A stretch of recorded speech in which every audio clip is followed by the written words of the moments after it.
So here we are again. Little bit of an update. Last Wednesday, exactly 1 week ago, as you know, last video I gave you my little post-op review.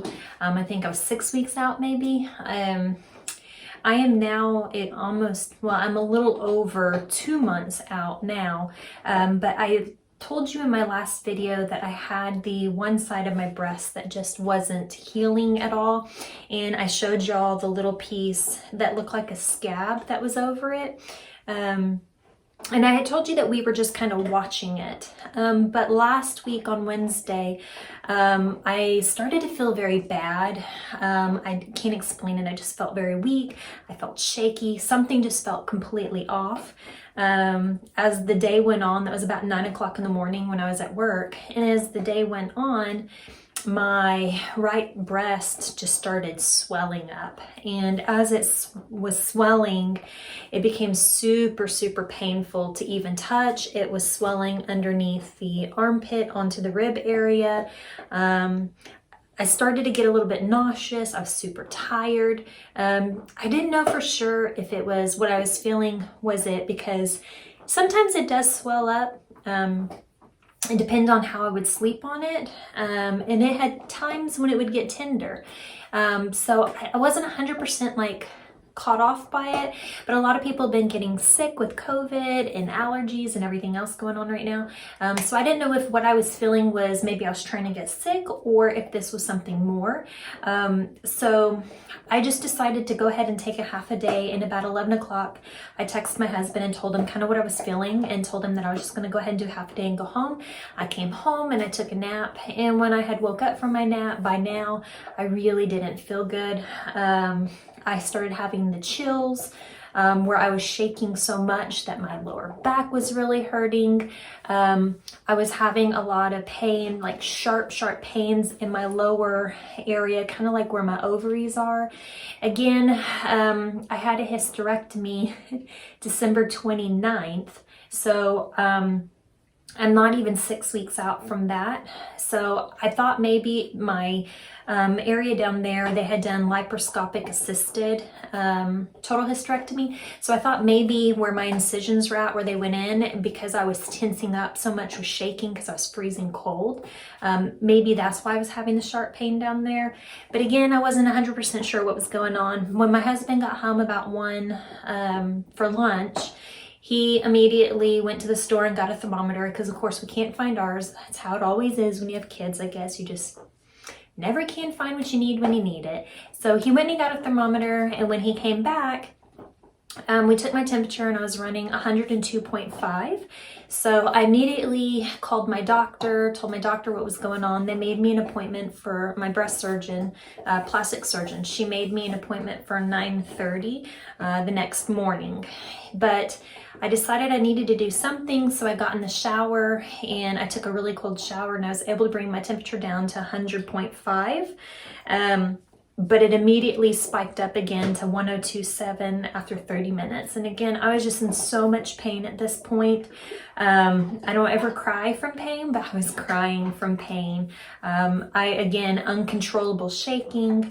I felt super weak. I was really white, flushed looking.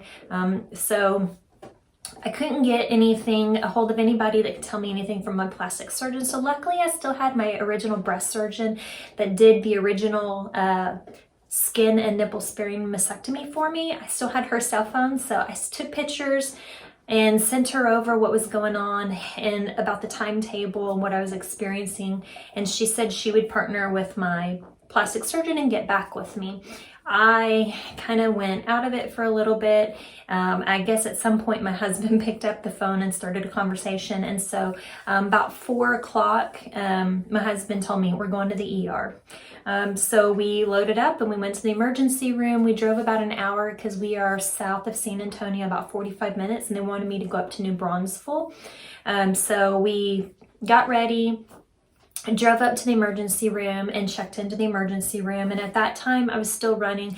I had taken, right before we left, she gave me permission to take a 650 milligram of Tylenol. I have allergic reaction to like ibuprofen and Toradol and that whole family. So Tylenol is one of the only things I can really take. So I took 650 milligrams of that. And then she also gave me permission to take one of my pain pills that I still had from my original surgery from November 14th. So by the time I had got to the ER, my, again, it was about an hour and a half drive because of traffic, of course. We went at like the worst time. We left the house around 4. We got there about 5:30. And my temperature was down to 101.5. They just immediately started asking me questions. My breast surgeon had already called the ER and let them know that I was on my way and kind of what to expect and what she wanted done. So they immediately took me to a room and started me immediately on antibiotics. I was already septic at that time. Basically, the infection I had in my right breast had spread into my bloodstream already. So they immediately started me on some IV antibiotics and did a lot of blood work, trying to figure out exactly where we were at with everything. I got checked into the hospital and in my own room around 9 o'clock Wednesday night. And by then we had got my first thing of blood results and everything back, and I was sitting at my white blood cell counts were at 19. And so of course I was super elevated. They decided to keep me in the hospital. So I stayed in the hospital Wednesday night, Thursday night, and then Friday they did a surgery. So not great news. We're really struggling with this. So I now have the purple thing back on, and as you can tell, my breast is gone now. So I'm back to just one. I have my left breast still. There's nothing wrong with it, but they did take my right breast out. So as you can see, it's kind of concaved in. And so I'm back to, I don't know if you can see it, my little pump here is back on, and I have my drain tube back in. So Friday morning at 4, they had managed to get my white blood cell counts from 19 down to 13. So I was still technically high in my white blood cell counts. But they went ahead and did surgery that morning at 9:30. I had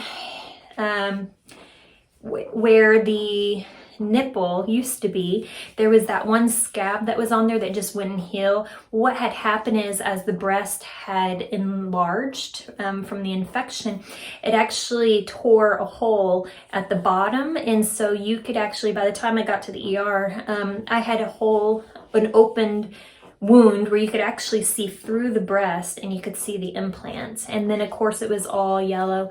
I'll put a picture in here for you so that you can see that.